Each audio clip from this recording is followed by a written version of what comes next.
beef? Ayaw nga pala. Kare-kare. Nasa ka din, eh?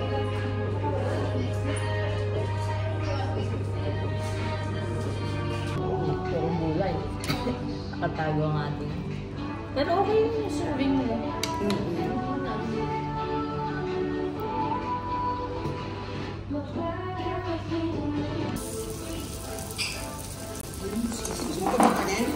Ay, ang bato-bat naman. Parang sumamaya na lang. Dip pala natin. Ito pala yung sausawan. No? Ayun. Ito na sausawan. Manatay.